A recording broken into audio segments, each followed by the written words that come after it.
What's going on? Welcome back to my channel. Gonna do a bike check on my Banshee Paradox V3. I went with the 29er short travel trail slash down country build. This frame can handle a 120 to 150 millimeter fork. Of course, I went with the 120. I originally had 29 by 2.4 XC tires. Now I have 29 by 2.5 trail tires. Trail tires are better suited for me anyways. For the fork, I went with the RockShox Sid Ultimate. It has a 35 millimeter extension. Even with that and the bolt-on fender, it's not even 1600 grams.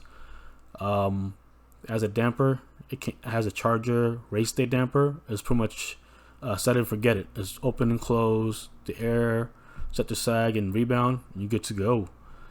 As for the wheels, I went with the Hunt Trail Wides, which are 30 millimeter ID and 28 holes front and rear. It barely weighs, I think, 1830 grams, and they're pretty solid, like pretty strong wheels too. Brakes, SRAM level TL front and rear with the 180 rotors front and rear. Cockpit, I mixed it up a little bit. Got the race face Get a Grip. This is a 30 millimeter, not a 33. They didn't have 33 at that color at the time, but it fits good. Got the NX Eagle 12-speed shifter. The Truvative Atmos handlebar and stem. This is their like XC setup. This is 7000 series alloy, which really only weighs about 15 grams, heavier than the 1UP carbon setup I have. 760 millimeters wide, and there's actually a flat bar running a 50 millimeter stem at the moment. I actually had a 60. I may try a 40 because I think it still feels a little long. Not too sure yet. Got the race face lever with the matchmaker clamp, and got the race face 170 millimeter dropper with WTB Volt saddle. Got the Chesters in blue to match the rest of the blue. NX Eagle 32 tooth dub crankset. Got the NX Eagle derailleur with the GX Eagle set and GX chain. With this NX and GX mixture is only about 25-30 grams heavier than the full GX setup, so it actually helps save some money. But then again, you know, it's not that much of a difference anyways in performance, in my opinion. I run this setup on a couple of different bikes, no problems at all.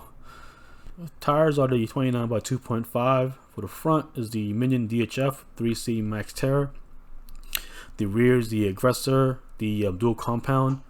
These are pretty fast rolling. I actually like this better than the Recon and the Dissector. It rolls a little better, grips better.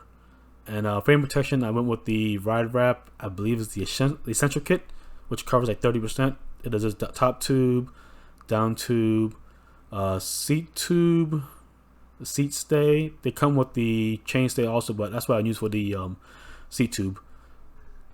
Total weight is around 27.8 pounds. With the 2.4 inch tires and the GX Eagle drivetrain, it was around 26.9.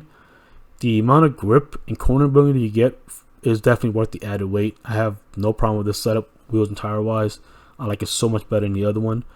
I do feel like this bike requires me to stand up and push it more to maintain and build speed. It could be many things, but I'm going to try a different fork and handlebar and stem to see if I get the weight more centered. But I wish RockShox uses bolt-on fender on all the forks, at least on the Pike and the Lyric too. But they only have it on the Zeb, Domain, and the Sids. The flat handlebar may be the reason why it feels like I need to push it more often. But, you know, I'll swap it and see. Anyways, thanks for watching. If you haven't already, please subscribe. Till next time.